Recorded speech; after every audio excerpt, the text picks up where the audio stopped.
하나님의 말씀은 마태복음 20장 1절에서 16절의 말씀입니다.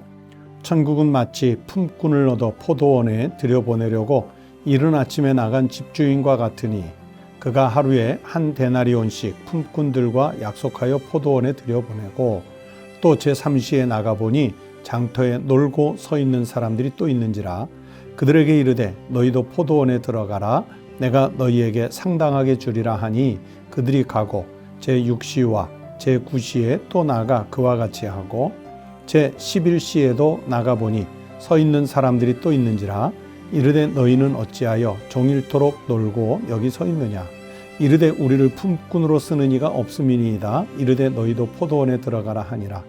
저물매 포도원 주인이 청지기에게 이르되 품꾼들을 불러 나중 온 자로부터 시작하여 먼저 온 자까지 삭셀 주라 하니 제11시에 온 자들이 와서 한 데나리온씩 받거늘 먼저 온 자들이 와서 더 받을 줄 알았더니 그들도 한 데나리온씩 받은지라. 받은 후 집주인을 원망하여 이르되 나중 온 이 사람들은 1시간밖에 일하지 아니하였거늘 그들을 종일 수고하며 더위를 견딘 우리와 같게 하였나이다. 주인이 그 중에 한 사람에게 대답하여 이르되 친구여 내가 네게 잘못한 것이 없노라. 네가 나와 한 데나리온에 약속을 하지 아니하였느냐. 내 것이나 가지고 가라. 나중 온 이 사람에게 너와 같이 주는 것이 내 뜻이니라. 내 것을 가지고 내 뜻대로 할 것이 아니냐. 내가 선함으로 네가 악하게 보느냐. 이와 같이 나중된 자로서 먼저 되고 먼저 된 자로서 나중 되리라. 오늘 우리에게 주신 하나님의 말씀입니다. 성도 여러분, 하나님께서 오늘도 새 날을 주셨습니다. 이 날이 하나님을 영화롭게 하고 우리 삶의 터전에서는 신앙으로 승리할 수 있는 복된 날 삼으시기를 주의 이름으로 축원합니다. 오늘 마태복음 20장 가운데 일부를 읽었는데 이 마태복음 20장의 구조를 먼저 보시면 조금 전에 읽은 1절부터 16절 말씀은 포도원 품꾼의 비유라는 제목이 있겠고요. 그 다음에 두 번째는 17절부터 19절까지는 예수님께서 이제 자신의 순환과 부활에 대해서 예고해 주시는 말씀인데 세 번째입니다. 세 번째 예고이고요. 그리고 세 번째는 20절부터 28절 말씀인데 한 어머니가 예수님 제자 중에 한 어머니 마가복음 10장 35절 이하에 보시면 야고보와 요한의 어머니로 알려져 있는데 그 어머니가 예수님을 찾아와서 예수님의 나라가 되면 자기 아들들에게 좌우편에 앉을 수 있는 자리를 좀 달라고 요즘 말로 얘기하면 소위 청탁을 하는 그런 장면의 말씀입니다. 그리고 네 번째는 29절부터 34절의 말씀인데 예수님께서 두 명의 시각장애인을 볼 수 있도록 고쳐주시는 그런 내용의 말씀이 있습니다. 오늘은 1절부터 16절 읽은 말씀을 중심으로 보려고 하는데 여러분 이 포도원 품꾼들의 이 비유의 의미가 무엇일까요? 이 비유에는 이런 의미가 있습니다. 우리가 하나님 나라에 들어가 구원을 받을 것을 소망으로 갖고 살고 있지 않습니까? 그런데 이 구원은 우리 스스로의 힘, 우리가 할 수 있는 노력, 그것의 결과, 산물이 아니라 주권자이신 하나님의 전적인 은혜, 그 은혜에 의해서만 우리가 구원을 받을 수 있다는 것을 말씀해 주려는 의도를 갖고 있습니다. 이것이 바로 이 비유의 의미이지요. 그래서 오늘 읽은 이 말씀의 교훈을 좀 찾아보면 첫 번째는 여러분 구원의 축복에는 차별이 없습니다. 오늘 말씀 속에 보면 이른 아침에 데려온 일꾼 또 제3시에 나가서 데려온 일꾼 6시와 9시에 데려온 일꾼들 그들에게 똑같은 임금을 지급해 주시듯이 여러분 하나님 나라에서 주시는 구원의 축복에도 차별이 없어요. 시대적인 차별이 없습니다. 민족적인 차별이 없습니다. 인종적 차별이 없습니다. 지성의 차별이 없고 경험의 차별이 없고 그 사람 지위의 차별에 따라 구원이 있는 것 아닙니다. 세례를 먼저 받은 이는 구원을 받고 세례를 나중에 받은 사람 차별이 없습니다. 재밌는 역사적인 사실이 있습니다. 주후 313년에 우리 기독교를 공인한 로마 제국의 황제가 콘스탄틴 황제인데요. 이 콘스탄틴 황제는 자기가 기독교를 공인했음에도 불구하고 정작 자신은 세례를 임종 직전에 받습니다.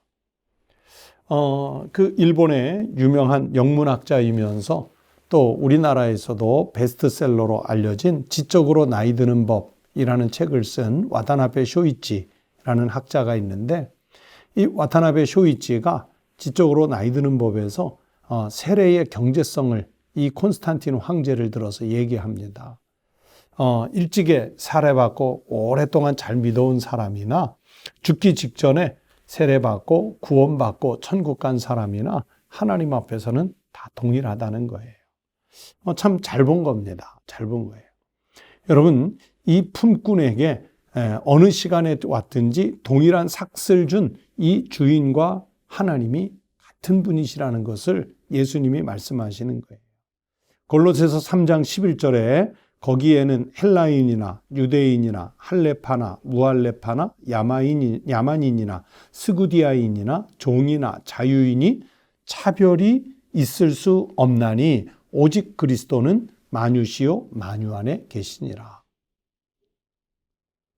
이 비유를 통해 우리가 하나님 앞에 전적인 은혜로만 구원을 받는 존재라는 것을 고백하고, 그렇게 차별이 없이 나를 구원하신 하나님의 은혜에 감사하는 성도 되시기를 바랍니다. 또 두 번째는요, 우리가 하나님의 자녀가 되었다는 것 때문에 교만해서는 안 되고요, 하나님께 감사하고 날 구원해 주신 그 하나님을 찬양할 수 있어야 됩니다. 오늘 이 말씀 속에 주인의 선한 뜻이 없었으면 이 사람들이 일이 없었겠죠. 아침 일찍 데려온 일꾼들은 시간상으로 충분히 그럴 수 있다고 봐요. 하지만 대낮에 3시에 6시 또는 이제 해가 다 지는 그 직전 9시에 11시에 이렇게 나가서 일꾼으로 선택받은 사람들은 완전히 주인의 은혜지요. 그렇기 때문에 자신이 자랑할 게 하나도 없어요. 우리가 구원을 받은 것도 마찬가지입니다. 하나님께 택함을 받았다는 그 자체가 은혜예요. 그렇기 때문에 하나님, 이 늦은 때에 나를 불러주신 은혜 감사합니다. 그렇게 주권적인 하나님을 고백하면서 감사할 일밖에 없어요. 또 세 번째는 이렇게 하나님이 베푸신 은혜와 복을 족한 줄로 여길 줄 알아야 합니다. 다시 말하면 우리 그리스도인들은 하나님 은혜의 내용에 대해서 불평이나 불만이 있을 수 없습니다. 고린도전서 15장 10절에서 사도 바울이 이렇게 고백을 하지요. 그러나 내가 나 된 것은 하나님의 은혜로 된 것이니 내게 주신 그의 은혜가 헛되지 아니하여 내가 모든 사도보다 더 많이 수고하였으나 내가 한 것이 아니요 오직 나와 함께 하신 하나님의 은혜로라. 자기가 오늘 이 모습으로 있는 것도 하나님 은혜고, 그리고 자기가 다른 어떤 하나님의 일꾼들보다 더 열심히 일했지만 그것도 자기가 한 것이 아니라 나와 함께 하신 하나님의 은혜 때문에 할 수 있었다. 그래서 그 하나님의 은혜를 족한 줄로 알고 불평이나 불만이 없다는 것을 바울이 이렇게 고백을 했어요. 여러분, 오늘 우리들에게도 바로 이 고백이 있어야 합니다. 오늘 이 포도원 품꾼들의 비유에서 누가 불만을 얘기합니까? 다른 사람과 비교한 사람들이 불만을 얘기하잖아요.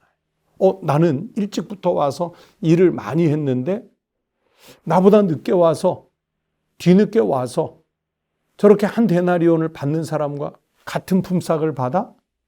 그러면서 타인과 비교해서 자기의 소유를 계산해 본 사람이 불만을 얘기하잖아요. 타인과 비교하는 사람, 즉 먼저 온 이 품꾼들은 한 데나리온의 품삯을 받으면서도 감사가 없지요. 감사가 없다는 얘기는 은혜가 없었다는 얘기입니다. 여러분, 우리는 다른 사람과 내가 받은 은혜를 비교할 필요가 전혀 없습니다. 내가 하나님으로부터, 주권자로부터 은혜를 받았다는 사실만 기억하고 그 사실에 대해서 감사하는 그런 믿음의 삶을 살아야 합니다. 하나님은 오늘도 우리에게 은혜 주신 줄로 믿습니다. 하나님은 예수 그리스도의 생명의 값으로 우리를 하나님 자녀 삼아 주신 줄로 믿습니다. 천국을 우리의 소유로 이미 허락해 주신 줄로 믿습니다. 이 은혜에 감사하며 감격하며 살아갈 수 있는 우리 축복된 성도들이 되시기를 주의 이름으로 축원합니다. 기도하겠습니다. 하나님 아버지 감사합니다. 날 구원하신 주 하나님의 은혜를 찬양하며 감사를 드립니다. 그리고 내가 늦은 때에라도 주님으로부터 선택을 받아 하나님의 자녀가 됐으니 이 은혜에 감사하며 이렇게 구원의 감격을 오히려 다른 이들에게도 베풀고 나누어 줄 수 있는, 전파할 수 있는 믿음의 증인들이 되게 하여 주시옵소서. 하나님 아버지, 오늘 내가 가지고 있는 소유의 유무에 따라 하나님께 영광을 돌리기도 하고 때로는 하나님을 실망시키기도 해드리는 그런 이중적인 그리스도인이 되지 않게 하시고 하나님께 받은 은혜만으로도 내 은혜가 내게 족하도다. 충분히 이 고백으로 살아갈 수 있는 저희들이 되게 해 주시옵소서. 하나님 아버지, 코로나19가 여전히 멈추지 못하고 극심하게 확산하고 있습니다. 우리 사랑하는 성도들 보호하여 주시옵소서. 가족들을 지켜주시옵소서. 우리나라, 우리 백성들을 안전하게 보호해 주시옵소서. 그 가운데 특별히 한국교회를 하나님께서 지키시고 성도들을 하나님께서 보호하시고 혹여라도 아픈 이들이 있으면 치유하여 주시옵소서. 오늘 하루의 일과도 주님께 부탁드립니다. 주님, 우리를 붙잡고 우리의 길을 안전하게 인도하여 주시옵소서. 우리 주님 예수님의 이름으로 간절히 기도드리옵나이다. 아멘. 함께 기도하실 때 첫 번째는 오늘 들으신 하나님의 말씀을 생각하시면서 나를 구원하신 하나님의 은혜에 감사부터 하는 성도 되시기를 바랍니다. 그리고 하나님 말씀에 순종하는 믿음의 삶을 살 수 있게 해달라고 기도하십시다. 두 번째는 우리 선교사님들을 위해서 같이 기도해 주시는데요. 선교사님들의 사역과 그리고 어느 곳에 있든지 안전할 수 있도록 그리고 사역하시던 그 현장들이 코로나19 때문에 막혀 있는 곳들이 많은데 잘 보존될 수 있도록 그리고 이 보존을 넘어 훗날 부흥의 근거지가 될 수 있도록 위해서 기도해 주시기 바랍니다. 그리고 세 번째는 가정을 위해서 기도하시는데 우리 성도들의 가정이 주님을 믿는 신앙생활에 온 식구가 다 일치를 이룰 수 있는 가족들이 될 수 있도록 한 마음으로 기도하십시다. 다 함께 기도하겠습니다.